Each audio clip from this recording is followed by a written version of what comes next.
When Isabella Santos opened her apartment door to find an entire street racing crew standing in front of her building, her first thought was that she was in trouble.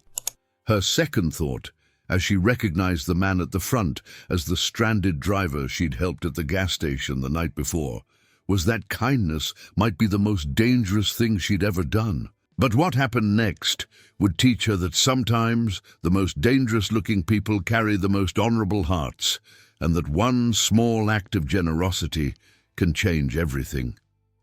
But let's go back 24 hours, back to when Isabella was just a struggling single mother, working 2 jobs to survive, and Dominic "Dom" Reyes was just another stranger in need, and neither of them knew that a $20 act of kindness was about to blur the lines between 2 very different worlds.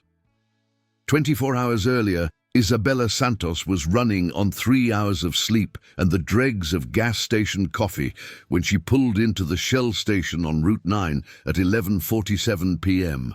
Her daughter Maya was asleep in the back seat, 5 years old, clutching her stuffed rabbit, still in her daycare clothes because Isabella had gone straight from her morning shift as a hospital receptionist to her evening shift cleaning office buildings. This was Isabella's life now. Constant motion, careful budgeting, every dollar planned 3 times before being spent. 27 years old and already so tired she felt ancient. She pumped $12 of gas, exactly 12, because that's what her budget allowed until Friday's paycheck. As she replaced the nozzle, she noticed a man at the next pump, having trouble with his card reader. He was striking, early 30s, leather jacket, tattoos visible on his neck and hands, the kind of appearance that usually made Isabella keep her distance. But there was something about his frustration that felt human, vulnerable. He kept swiping his card, muttering under his breath, checking his phone with increasing tension. "Declined again," he said to someone on the phone. "No, I know there's money. It's the card. Something's wrong with the magnetic strip. I'm stuck at a gas station in the middle of nowhere with an empty tank." Isabella should have minded her own business, should have gotten in her car and driven home. She had exactly $43 in her checking account until payday, and Maya needed new shoes, and their landlord was already making noises about raising rent. But Isabella also remembered being stranded, remembered the panic of needing help and having no one to call, remembered what it felt like when someone chose kindness over indifference. She walked over before she could talk herself out of it. "Excuse me, I couldn't help overhearing. How much do you need?" The man turned, and Isabella got her first good look at him. Sharp features, dark eyes that held wariness and exhaustion in equal measure, the kind of face that had seen hard things and survived them.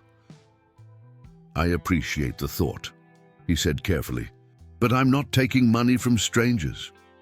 "It's not taking if I'm offering. How much?" He studied her worn scrubs from her hospital job, her second-hand coat, the visible exhaustion in her face.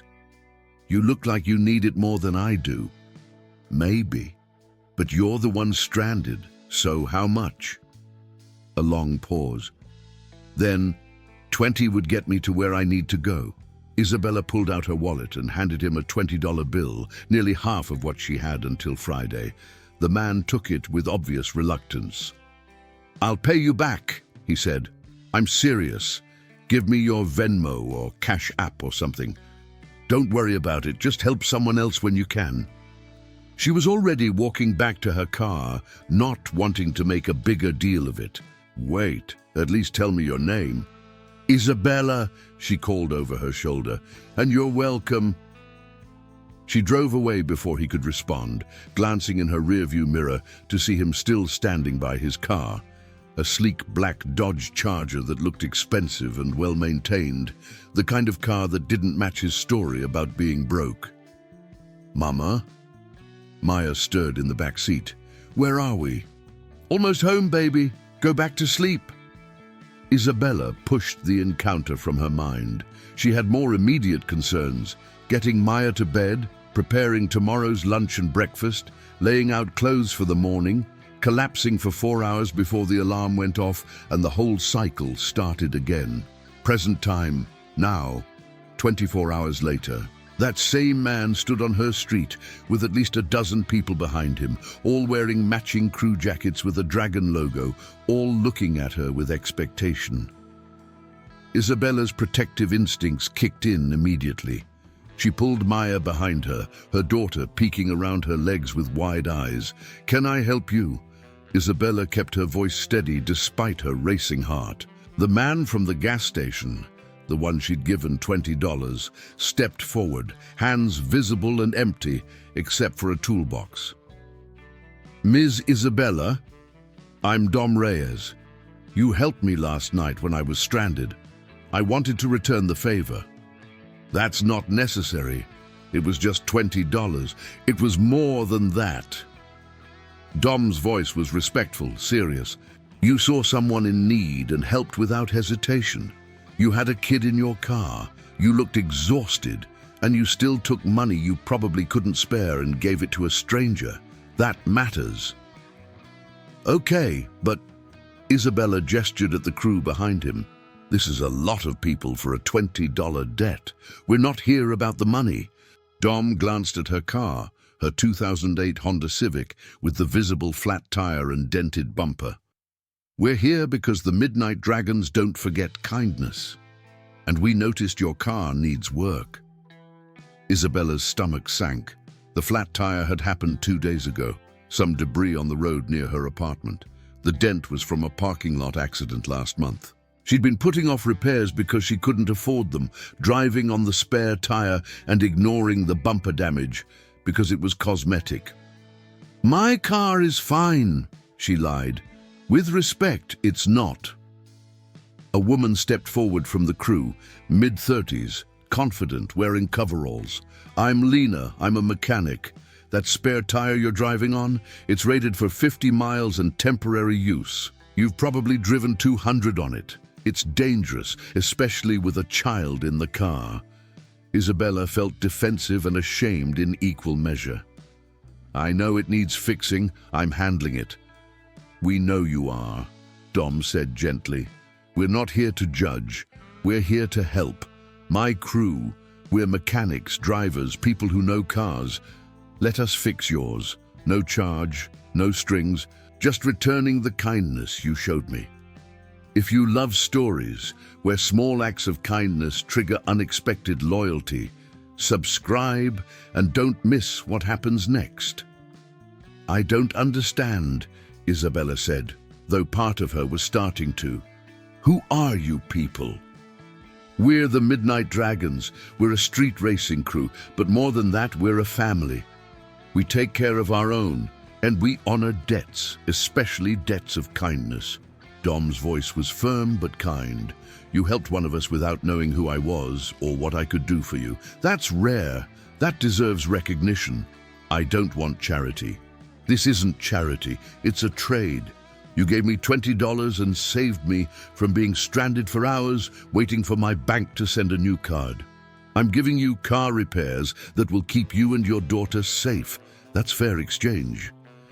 Isabella wanted to refuse, wanted to maintain her pride, her independence, her careful distance from anything that looked like the dangerous street racing world her ex-husband had been involved in. But Maya tugged on her sleeve. "Mama, my friend Sophia's dad fixes cars. Is that what these people do?" "Something like that, baby." Dom crouched down to Maya's eye level, maintaining respectful distance. "Hi, I'm Dom. What's your name?" "Maya." Her daughter clutched her rabbit but wasn't hiding anymore. "Is that your car? The black one?" "It is. Do you like cars?" "I like the lights under them. They're pretty." Dom smiled. "Those are called underglow lights. Maybe later, if your mom says it's okay, you can see them up close." He stood, addressing Isabella again. "We're not here to scare you or obligate you to anything. If you want us to leave, we'll leave.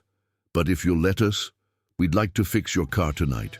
Should take about 3 hours. New tire, fix the bumper damage, check the whole system to make sure everything's safe." You and Maya can wait inside where it's warm, or you can watch if you want. Your choice." Isabella looked at the crew. Diverse, ranging from early 20s to late 50s, men and women, all watching her with respect rather than intimidation. She looked at her car, at the spare tire she knew was dangerous. She looked at Maya, who deserved a mother who didn't constantly choose pride over safety. "Why?" she asked finally. "Why do all this for $20? "Because you didn't have to help me," Dom said simply. "Because you saw past what I looked like, the tattoos, the leather jacket, the expensive car, and just saw a person in need. Most people would have kept walking. You didn't. That's worth everything to us." Isabella made a decision that terrified and exhilarated her in equal measure. "Okay, you can fix the car, but I'm staying outside to watch. I want to know everything you're doing." Dom's smile was genuine and warm. "I wouldn't expect anything less." The Midnight Dragons moved with efficient precision that spoke of years working together. Lena immediately began assessing Isabella's car, calling out issues to the crew. Tires completely bald, she's been riding on threads. Brake pads are at 20%, oil's about 2,000 miles overdue, alignment's off, and this bumper damage goes deeper than cosmetic. There's frame damage underneath. Each problem Lena listed made Isabella feel smaller.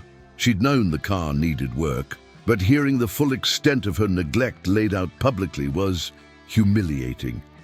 Dom noticed her discomfort. "Hey, you've been surviving, keeping your kids safe, working multiple jobs. The car maintenance fell behind because you're human and you can only handle so much. Nobody here is judging you." "It feels like judgment." "It's not. It's assessment. Lena's the best mechanic I know.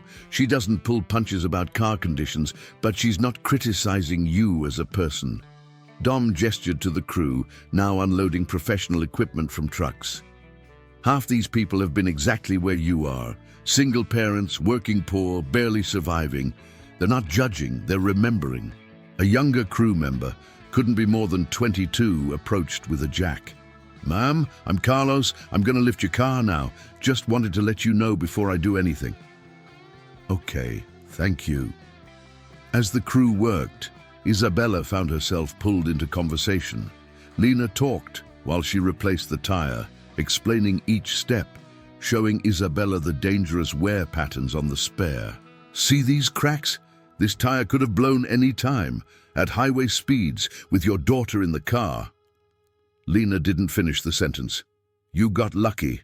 Now you'll be safe." An older man introduced himself as Marcus, Dom's second in command. "I've got a daughter too. She's 15 now, mouthy as hell, but I remember when she was Maya's age.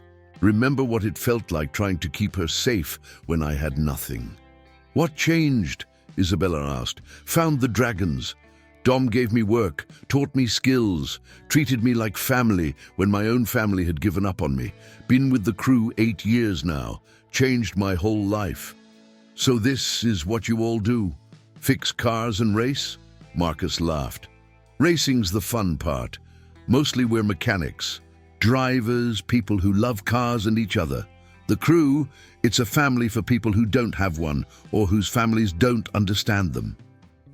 Maya had overcome her initial shyness and was now following Dom around, asking questions about everything. He answered patiently, showing her tools, explaining what each crew member was doing, keeping her entertained while still supervising the work. "You're good with kids," Isabella observed. "I've got nieces and nephews, plus half the younger crew members are basically my kids at this point." Dom smiled, watching Maya examine a socket wrench with intense concentration. "She's curious, smart, asks good questions." "She asks constant questions. It's exhausting. Means she's engaged with the world. That's good."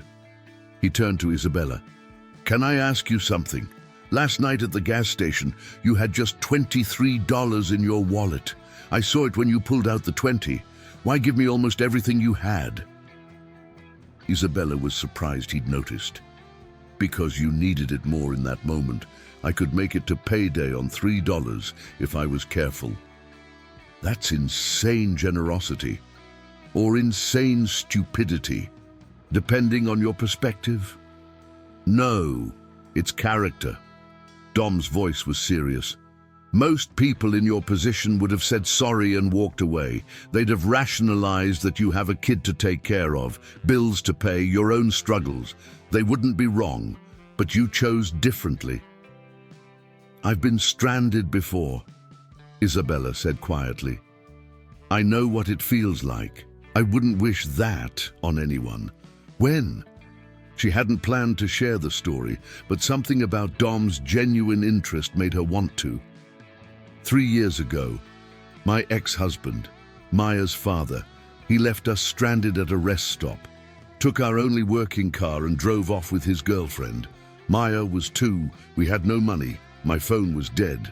I had to beg strangers for help for 4 hours before someone finally stopped. Dom's expression darkened. That's cruel. That's Roberto. He was always cruel. I just didn't want to see it until Maya came along, and I couldn't protect her from seeing it. Isabella watched her daughter, now sitting on the curb next to Lena, watching her work. After that, I promised myself I'd help stranded people whenever I could, because I remember how desperate and invisible I felt. Where's Roberto now? No idea. He signed away parental rights, sends occasional money when he remembers, mostly pretends we don't exist. Which is fine. We're better without him. His loss. Dom said it with certainty. You're doing an incredible job with Maya. She's confident, curious, polite. That doesn't happen by accident. The compliment hit Isabella harder than it should have. She couldn't remember the last time someone had acknowledged her parenting, had seen the work she put in daily. Thank you, she managed. 2 hours into the work, Lena called Dom over to look at something under the hood. Their conversation was quiet but clearly concerning. Dom's expression grew serious. He approached Isabella carefully. We found something else. Your engine has a leak. Oil's dripping onto the exhaust system. It's not critical yet, but it will be soon. If that oil catches fire, I can't afford engine work, Isabella said immediately, feeling panic rise. I appreciate what you're doing, but I can't pay for major repairs. I'm not asking you to pay. I'm asking permission to fix it. It's too much. A tire and bumper is one thing, but engine work, that's thousands of dollars. I can't accept that. Why not? Because Isabella struggled to articulate her fear. Because then I'd owe you, really owe you. And people don't do things like this without expecting something in return. Dom's expression shifted, not offended but understanding. Your ex, he used debt as leverage, didn't he? Did things for you and Maya, then held it over your head. Isabella's silence was answer enough. I'm not him, Dom said firmly. The dragons don't operate that way. We fix your car because you deserve to be safe. Because your daughter deserves a mother who's not driving a potential death trap, not because we expect anything back. Nobody's that altruistic. We're not altruistic. We're loyal. You showed loyalty to a stranger. We're returning it. That's not debt. It's honor. He held her gaze. I get why you're scared, but you need to decide. Are you going to let one man's betrayal prevent you from accepting help from good people? Because we are good people, Isabella. I promise you that. Isabella looked at the crew, working efficiently, treating her car with care, treating Maya with kindness. She looked at her daughter, laughing at something Carlos was saying. She looked at Dom, whose eyes held nothing but honesty. Fix the engine, she said quietly.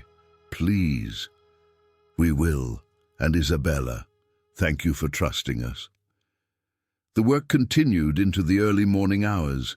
Neighbors had come out to watch, some suspicious, others curious.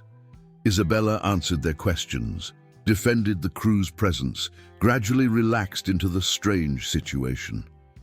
Around 2 a.m., Lena declared the car finished.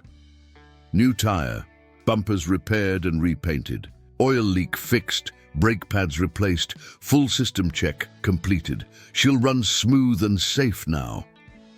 Dom handed Isabella her keys. Your car's ready, everything's done. Isabella turned the key. The engine purred, smoother than it had run in months. She felt tears prick her eyes. I don't know how to thank you. You already did, last night, at the gas station. Dom smiled. But if you want to do something for us, there's a community dinner next Sunday. The Dragons host it monthly at the garage. Families, kids, good food. Maya would be welcome. You'd be welcome. I'll think about it. That's all I ask. As the crew packed up to leave, Maya ran to Dom and hugged his legs. Thank you for fixing Mama's car. You're very welcome, Maya. Take care of your mom, okay? I will. Isabella watched the convoy of cars drive away, their underglow lights fading into the night, feeling like her world had just expanded in a way she couldn't quite name. She'd paid for a stranger's gas. An entire crew had shown up to repay the debt. And somehow, impossibly, she wanted to see them again. Isabella didn't go to the community dinner that first Sunday. She told herself it was because Maya had a play date, because she had laundry to catch up on, because inserting herself into a street racing crew's social event was asking for complications she didn't need. The truth was simpler. She was scared. Scared of liking them too much. Scared of Maya getting attached. Scared of wanting something more than her carefully controlled survival. But the second Sunday, Maya asked, Mama, are we going to see Dom and Lena today? They're busy, baby. But Dom said there's a dinner with other kids. Can we go, please? Isabella looked at her daughter's hopeful face and couldn't find a good reason to say no, at least not a reason that wasn't rooted in fear. They arrived at the garage, a converted warehouse on the industrial side of town, to find it transformed. Long tables filled the space, covered in food. Children ran around playing tag between the parked cars. Adults stood in clusters, talking and laughing. Music played from speakers. It looked less like a crew gathering and more like a family reunion. Dom spotted them immediately, his face lighting up. You came. I was hoping you would. Maya insisted, Isabella said, deflecting credit. Smart kid.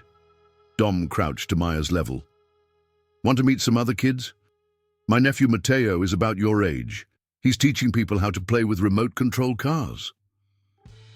Maya looked at Isabella for permission, received a nod, and ran off with Dom, pointing the way. Lena appeared beside Isabella with a plate of food. You look terrified. Relax. We don't bite. This is a lot of people. About 40 today. Some are crew, some are family of crew, some are people we've helped over the years who keep coming back. Lena guided her to a seat. We started these dinners 5 years ago. Dom's idea. He said if we're calling ourselves a family, we should act like one. Over the next hour, Isabella met the extended Dragons community. She met Marcus's teenage daughter, who was applying to engineering schools. She met Carlos's grandmother, who'd raised him alone after his parents died. She met Rosa, a former crew member now in nursing school, who'd gotten her start when the Dragons paid for her certification courses. They do this a lot, Isabella asked Rosa. Help people. Constantly. Dom says racing is what we do for fun, but helping is what we do for purpose. Rosa smiled. He changed my life. I was working at a gas station with no future when Lena came in and basically recruited me. Said I had good hands for mechanical work. 3 years later, I'm halfway through nursing school and I've got actual career prospects. That's amazing. It's typical. For the Dragons, at least. They see potential in people and invest in it. Rosa looked at Isabella thoughtfully. What do you do for work? Hospital receptionist mornings, office cleaning evenings. It's enough to cover rent and basics, but not much beyond that. You like it? Honestly, it's exhausting and soul-crushing, but it pays the bills. Duh, what would you do if money wasn't an issue? Isabella almost laughed at the question. It was so hypothetical it felt absurd. I don't know. I used to want to be a teacher before Maya came along and derailed those plans. Now I just focus on surviving day to day. Maybe you shouldn't just survive, maybe you should actually live. The words echoed in Isabella's head the rest of the evening. When had she stopped living and started just surviving? When Roberto left? When Maya was born? Or had it been earlier, a slow slide into mere existence? As dinner wound down and parents started collecting tired children, Dom approached Isabella. "Can I show you something?" He led her to a corner of the garage where a car sat covered by a tarp. "This is a project we've been working on. Community car. We fix up vehicles donated or bought cheap, then give them to families who need reliable transportation." He pulled the tarp off, revealing a 2015 Honda Accord in pristine condition. "It's beautiful," Isabella said. "It's yours if you want it." Isabella's head snapped toward him. "What? Your Civic is safe now, but it's old and it's going to keep having problems. This Accord, we've completely rebuilt it. New engine, new transmission, everything certified and warranted. We were going to give it to another family, but..." Dom looked uncomfortable. "I'd like to give it to you and Maya instead." "I can't accept a car. That's insane." "Is it? You're working 2 jobs, barely keeping your head above water, driving a vehicle that'll need constant repairs. This car would change your life. Better gas mileage, lower insurance, reliable transportation. You could maybe drop one of those jobs, spend more time with Maya." "Why?" Isabella felt tears threatening. "Why do you keep doing this for me? Because you did something for me that most people wouldn't, and because..." Dom paused, seeming to choose his words carefully. "Because I see myself in you, or who I used to be, struggling alone, too proud to accept help, drowning quietly. Someone pulled me out of that, multiple someones. I'm trying to pay it forward. I don't know how to accept this. Start by saying yes." Isabella looked at the car. Reliable, safe, everything she needed and couldn't afford. She looked at Dom, serious, sincere, offering what felt like salvation. "There has to be a catch. The catch is you have to keep it maintained and drive it safely. That's it. No financial obligation, no strings, no debt. Just a gift from people who want to help." "I don't understand your world," Isabella admitted. "Street racing, crew loyalty, all of this. It's so foreign to me." "Then let me explain it. Let me show you who we are, what we do. Not just the racing, the real work we do in the community. If after that you still want to walk away, I'll understand. But at least you'll understand us first." Isabella made a decision that both terrified and thrilled her. "Okay, show me." Over the next month, Dom did exactly that. He brought Isabella to the garage during the day, showing her the legitimate business, custom car work, restoration projects, the community programs they ran. He introduced her to clients, explained the finances, proved the Dragons weren't just street racers, but actual business owners. He took her to a charity event where the crew raised money for foster children, many of them former foster kids themselves, giving back to the system that had failed them. He showed her the scholarship program they ran, funded by race winnings that had sent 15 kids to college. And slowly, Isabella's understanding shifted. The Midnight Dragons weren't criminals playing at community service. They were a community that happened to race. "We started in street racing," Dom explained one evening. "Most of us were kids with nothing, no family, no opportunities, just cars and speed. We built a family around that, but as we got older, we wanted to be more, do more. So we went legitimate, opened the garage, started the programs, kept racing for fun, but made our real purpose helping people." "Do you still do illegal races?" Isabella asked directly. "Sometimes. Closed tracks, private events, nothing that endangers the public. We're not saints, Isabella, but we're not villains either. We're just people trying to do good with the skills we have." She appreciated his honesty. Maya had become a fixture at the garage on weekends, playing with other crew kids, learning about cars from Lena, hero-worshipping Dom in the way 5-year-olds do with kind adults who pay attention to them. "Mama, can Dom come to my school thing?" Maya asked one evening. "The Bring a Special Person Day? Baby, Dom's probably busy." "I'm not," Dom said from behind her. He'd been dropping off paperwork for the Accord, which Isabella had finally tearfully accepted. "I'd love to come, if that's okay with you." Isabella looked at her daughter's hopeful face, at Dom's gentle expression, and felt something crack open in her chest, the wall she'd built around herself and Maya since Roberto left. "Yeah," she said softly. "That would be okay." Everything changed on a Tuesday night in late October. Isabella was closing the office building where she cleaned. 9th floor, empty except for her and the security guard downstairs. When 3 men stepped out of the elevator she was about to enter. She recognized the first one immediately, Roberto, her ex-husband, looking rough, unshaven, eyes red-rimmed, agitated. "Bella," he said, using the nickname she'd always hated, "we need to talk. I have nothing to say to you, and you can't be here. This is private property. I've got rights. Maya's my daughter too. You signed them away, Roberto. Remember? You chose your girlfriend over your family." Isabella tried to walk past him, but he blocked her path. "That was a mistake. I want to make it right. I want to see Maya." "No, absolutely not. I have rights." "You have nothing, and you need to leave before I call security." That's when one of Roberto's companions, both large men Isabella didn't recognize, grabbed her arm. "The man's trying to have a conversation. Be polite." Fear spiked through Isabella. "Let go of me." "Not until you listen." Roberto's voice took on an edge she remembered from their worst fights.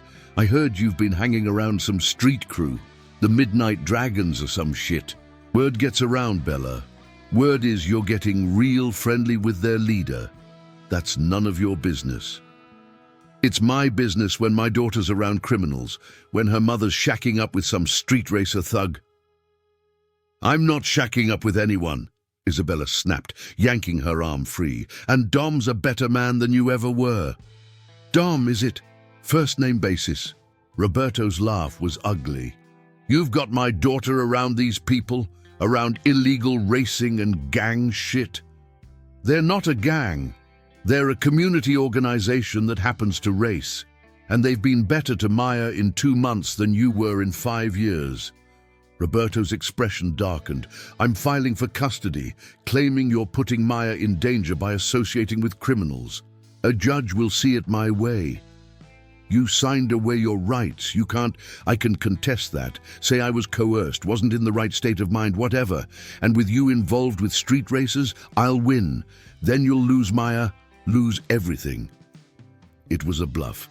Isabella was almost certain it was a bluff.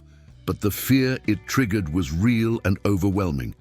"Why are you doing this?" she whispered. "Because you don't get to move on and be happy while I'm struggling. Because I want my daughter. Because I can." Roberto turned to leave, then looked back. "You've got 1 week to decide. Drop the crew, keep Maya, or keep the crew and lose her. Your choice." They left. Isabella stood in the empty hallway shaking, feeling like her carefully rebuilt world was collapsing. She called Dom from her car, crying so hard she could barely speak. He was at her apartment in 20 minutes, despite it being nearly midnight. Marcus came with him, and Lena, and somehow their presence made Isabella feel simultaneously safer and more endangered. "He can't actually take Maya, can he?" Isabella asked after explaining everything. Marcus, who'd been through custody battles himself, looked grim. "If he's got money for lawyers, he can make your life hell. Doesn't mean he'll win, but he can drag you through court for months, cost you thousands in legal fees, force you to prove you're a fit parent." I can't afford that. I can't afford any of this. You won't have to, Dom said firmly. The dragons have lawyers on retainer. They'll represent you for free. I can't ask that. You're not asking. I'm offering. Dom's voice was hard with anger, not at her, but at the situation. Roberto's trying to use fear to control you. We're not letting that happen. But what if he has a point? Isabella hated saying it, but the fear was real. What if a judge agrees that Maya shouldn't be around street races? What if I lose her because I accepted your help? Then we go fully legitimate, Dom said without hesitation. No more racing, private or otherwise. No more crew gatherings that could be seen as gang activity. We restructure everything to look completely legal and corporate, whatever it takes. You can't do that. The crew, the racing, that's your life. And Maya's your life, which means she's worth protecting. Dom crouched in front of where Isabella sat on her couch. I meant what I said before. You're not alone anymore. You've got family now. Us. And family protects each other. Lena nodded agreement. We've dealt with custody situations before. 2 of our crew members won their cases against exes trying to use our association against them. We know how to handle this. But Roberto was right about one thing, Isabella said quietly. I have been putting Maya around criminals. Even if you're good people, even if the racing is mostly legal now, there's still risk. Maybe he's right that I'm being selfish. You're not selfish for accepting community support, Marcus countered. You're being a smart parent, accessing resources that help you give Maya a better life. The car we gave you, that's made your life measurably safer and easier. Our dinners, they've given Maya community, other kids to play with, adults who care about her. How is any of that bad parenting? Because Roberto's going to make it sound bad. And what if he's convincing? Dom took Isabella's hands. Listen to me. Roberto is a man who abandoned his family, signed away his rights, and only came back when he saw you were happy. He doesn't want Maya. He wants to punish you. A judge will see through that, especially with our lawyers building your case. What if they don't? Then we fight harder. But Isabella, you can't let fear make you push away the people who genuinely care about you and Maya. That's what he wants. To isolate you, make you vulnerable again. Don't give him that power. The next morning, Isabella met with the dragon's lawyer, a sharp woman named Patricia, who immediately put her at ease. Roberto's threats are mostly hot air, Patricia explained after reviewing Isabella's custody documents. He signed away his rights voluntarily, with legal representation present. Contesting that is extremely difficult. And his claim that you're endangering Maya by associating with the dragons, it's laughable. They're a registered business with community programs and legitimate tax records. This isn't a gang, it's basically a social club that happens to like cars. So I won't lose her. Not unless you're actually doing something dangerous, drugs, illegal activity, genuine neglect. Are you? No. God, no. Then you're fine. Roberto can file whatever he wants, but he won't win. Patricia smiled. And if he tries, we'll bury him in legal motions until he gives up. That's what bullies do. They fold when you push back. Isabella felt relief flood through her, so intense it was almost painful. But the relief was short-lived. That evening, as she was leaving work, she found her car, the beautiful Accord the dragons had given her, vandalized. Tires slashed, windows broken, gang bitch spray-painted across the hood. Security footage showed Roberto and his 2 friends doing the damage. Isabella called Dom, crying again, hating how much she was crying lately. I'm pressing charges, she said when he arrived. This is destruction of property, harassment. We'll handle Roberto, Dom said, his voice carrying an edge that made Isabella pause. Handle him how? Legally. Don't worry, we're not going to hurt him. But he needs to understand that threatening you has consequences. Dom, I don't want you getting in trouble because of me. Too late. You're part of the dragons now, whether Roberto likes it or not. and we protect our own.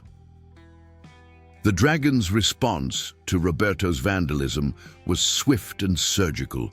Within 48 hours, Roberto found himself facing multiple consequences. The police arrested him for property damage. The security footage was clear, undeniable.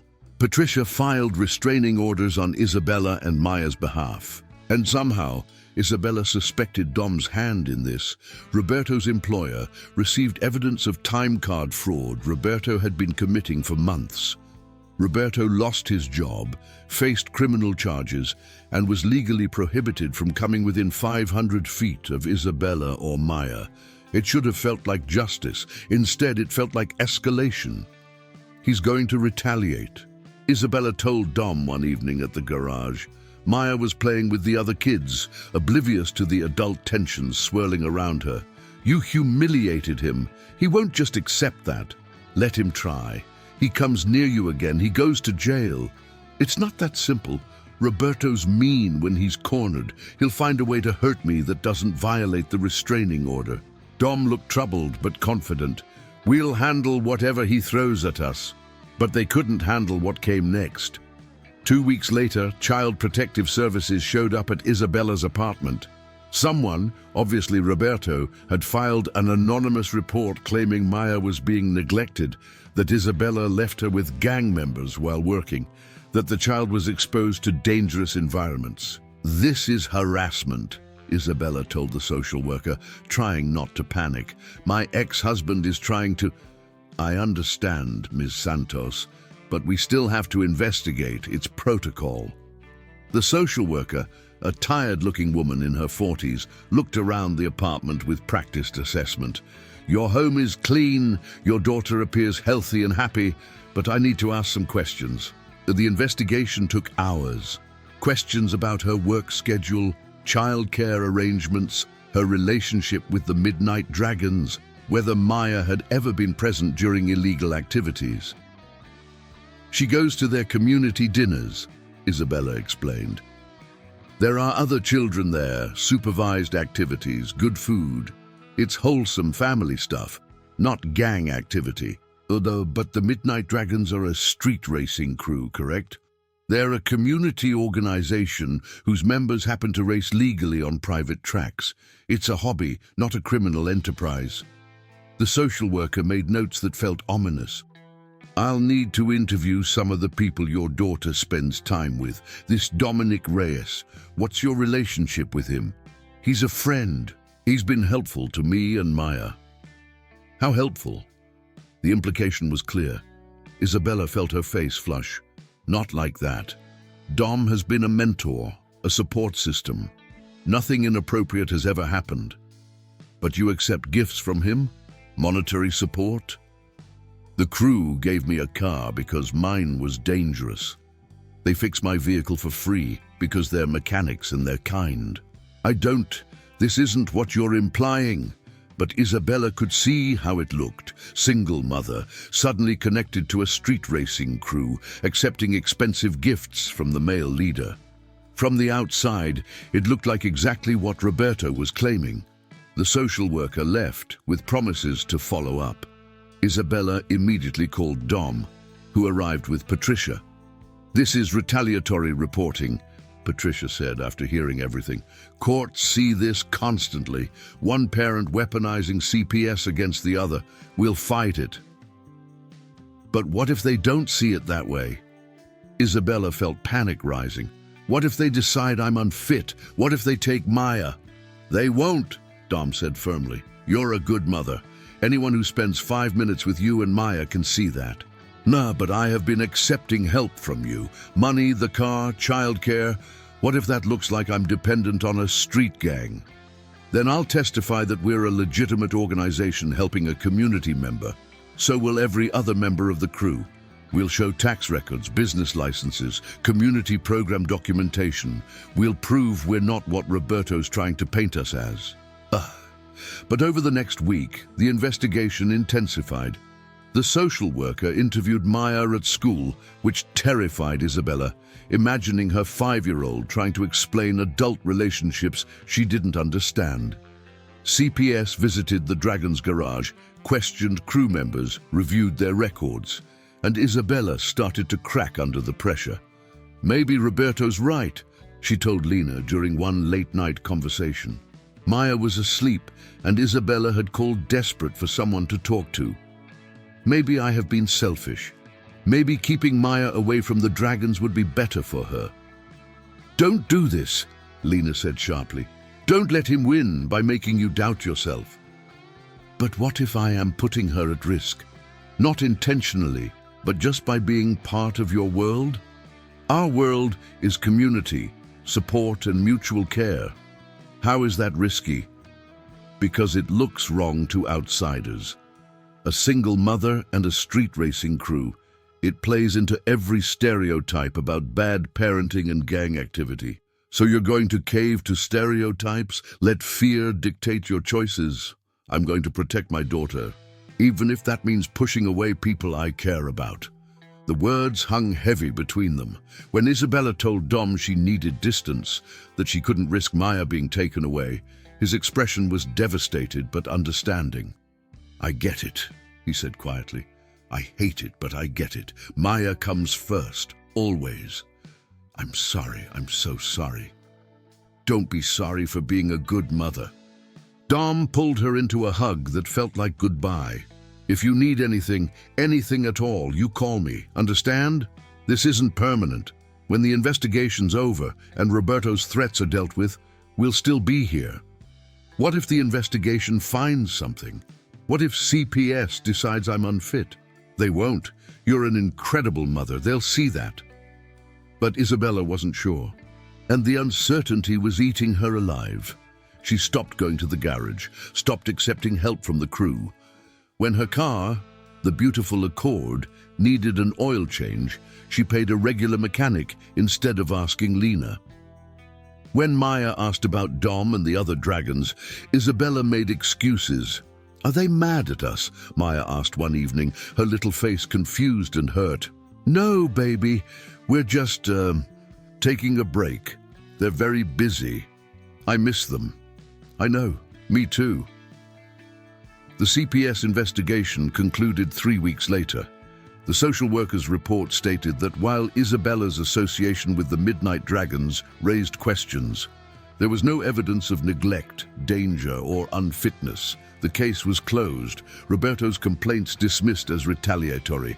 Isabella should have felt relief, victory, vindication. Instead, she felt empty. She'd protected Maya from losing her mother, but in doing so, she'd lost the community that had made both their lives immeasurably better, and she didn't know how to get it back. 2 months after cutting off contact with the Dragons, Isabella's carefully rebuilt life started crumbling again. The Accord, which she'd kept despite everything, needed repairs she couldn't afford at regular mechanic rates. Her work schedule was crushing again without the occasional childcare help the crew had provided. Maya had become withdrawn, constantly asking about Dom and her friends from the garage, and Isabella was lonely in a way she hadn't been since before she met the crew. She'd spent years surviving alone, had thought she was fine with solitude. But having tasted community, real community, the kind that showed up at your door to fix your problems without asking, going back to isolation felt like suffocating. On a Friday evening in early December, Isabella's car broke down on the highway. Different issue than before, different expensive repair, same fundamental problem of not being able to afford it. She sat in her dead car on the shoulder, Maya asleep in the back seat, and cried. Not gentle tears, but body-shaking sobs of exhaustion, frustration, and regret. She pulled out her phone and stared at Dom's contact. Pride told her not to call. Fear told her calling would restart all the complications, but desperation told her she needed help. She called. Dom answered on the second ring. "Isabella, are you okay?" "My car broke down. I'm on Route 9 about 3 miles north of town. I know I have no right to ask, but stay where you are. I'm coming." "Dom, I can pay you this time. I'm not asking for..." "I don't care about payment. Stay put, lock your doors. I'll be there in 10 minutes. He arrived in 8. The Charger pulling up behind her with hazard lights flashing. Behind him, Marcus and Lena in the crew truck, coming prepared. Dom approached her window. "Pop the hood. Let's see what we're dealing with." The diagnosis was bad. Alternator failure. Needed immediate replacement. Minimum $300 repair at any shop, plus towing costs. "I can pay you in installments," Isabella started, but Dom cut her off. "Lena, you have a replacement alternator? Got 3 in the truck, give me 20 minutes. As Lena worked, Dom sat in Isabella's passenger seat while Marcus kept Maya entertained outside with flashlight games.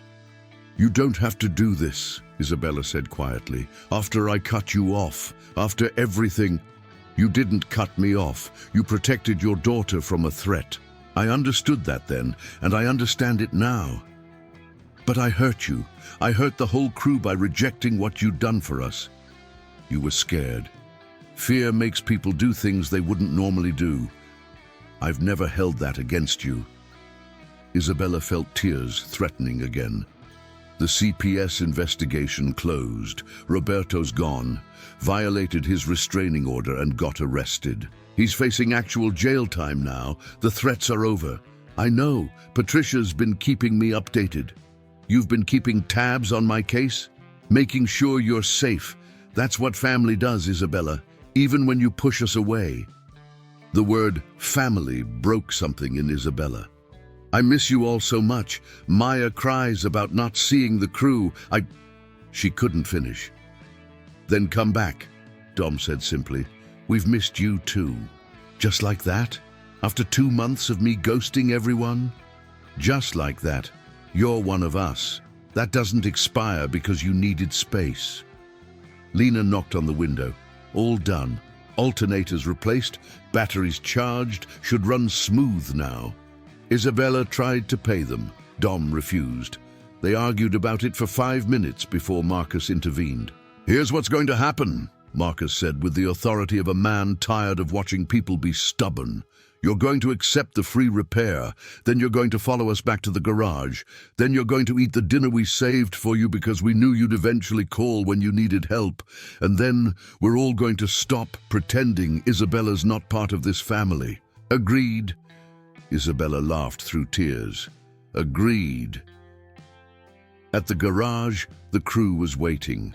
Not all 40 people from the community dinners, but the core dragons, the people Isabella had gotten closest to over those 2 months.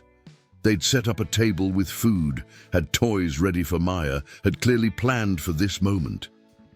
"You all knew I'd come back?" Isabella asked, overwhelmed. "We hoped," Lena said. "Dom wouldn't let us stop hoping."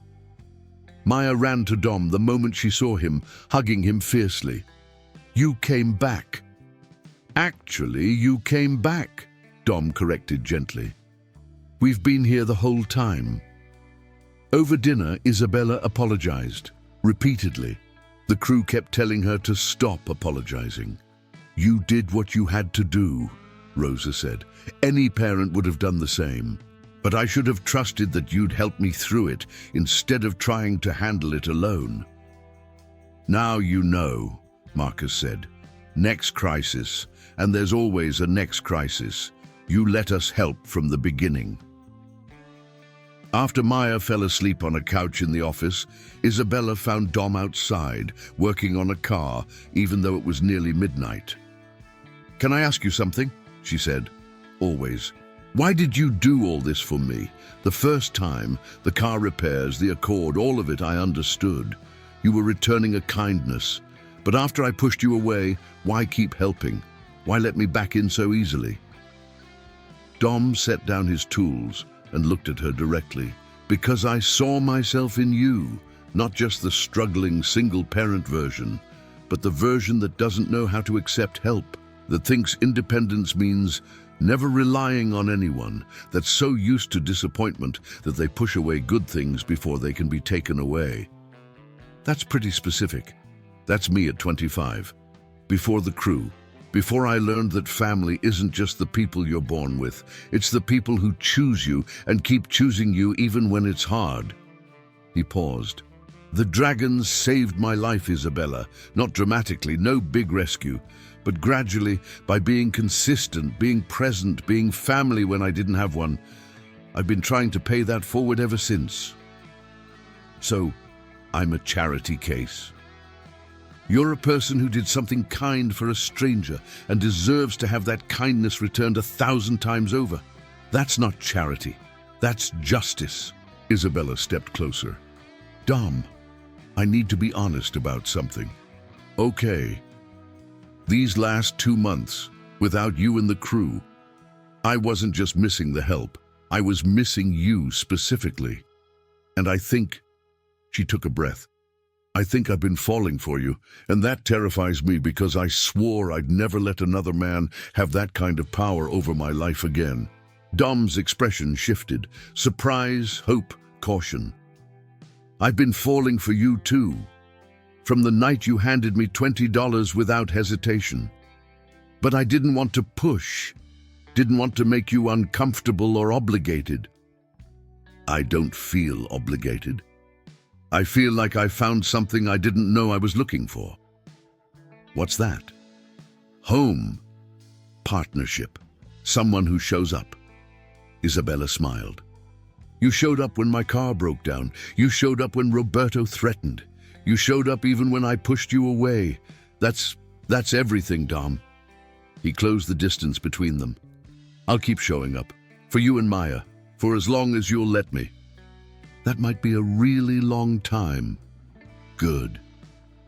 If this story touched your heart, subscribe for more journeys where small acts of kindness build unexpected families and lonely souls find home in the most surprising places. Epilogue. 18 months later. Isabella stood in the garage, her garage now, co-owner with Dom after they'd officially partnered both professionally and personally, watching Maya teach a younger child how to identify different types of wrenches. At 7 years old, Maya was confident, curious, and completely at home in this world of engines and racing.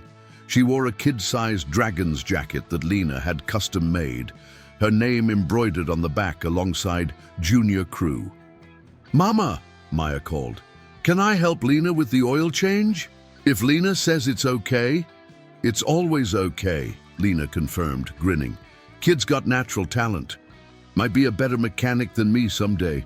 Dom appeared at Isabella's side, sliding an arm around her waist. Ready for tonight?